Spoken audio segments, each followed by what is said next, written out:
ভগবান বিরসা মুন্ডার ১৫০তম জন্মশতবার্ষিকী উদযাপনের অঙ্গ হিসেবে আজ থেকে রাজধানীর উমাকান্ত মিনি স্টেডিয়ামে শুরু হলো রাজ্যভিত্তিক আন্তঃহস্টেল ফুটবল টুর্নামেন্ট। জনজাতি অংশের ছেলে মেয়েদের মধ্যে এই টুর্নামেন্ট চলবে আগামী ৮ই ফেব্রুয়ারি পর্যন্ত। টুর্নামেন্টের সূচনা করেন পর্যটন মন্ত্রী সুশান্ত চৌধুরী।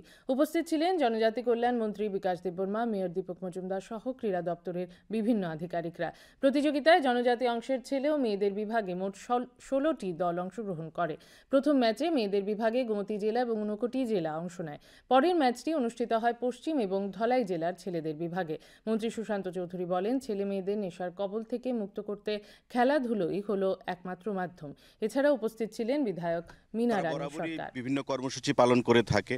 আমাদের মনে কোনো সন্দেহ নেই যে খেলাধুলাই হচ্ছে একমাত্র উপায় যার মাধ্যমে আমরা নেশার বিরুদ্ধে যে যুদ্ধ সেটাকে আমরা আরও ত্বরান্বিত করতে পারি। এবং এই খেলাধুলার মাধ্যমে একদিকে যেমন শারীরিক বিকাশ ঘটবে, একদিকে মানসিক বিকাশ ঘটবে, বন্ধুত্বপূর্ণ সম্পর্ক সুদৃঢ় হবে এবং আমাদের যে লক্ষ্য এক ত্রিপুরা শ্রেষ্ঠ ত্রিপুরা, এতে ট্রাইবেলদের যেমন পার্টিসিপেশন থাকতে হবে, বাঙালিদের পার্টিসিপেশন থাকতে হবে, জাতি জনজাতি মিলে আমাদের রাজ্যকে এগিয়ে নিয়ে যেতে হবে। তাই নেশার কবল থেকে, ছোবল থেকে যুব সমাজকে সেখানে বাঁচানোর জন্য এই প্রয়াস।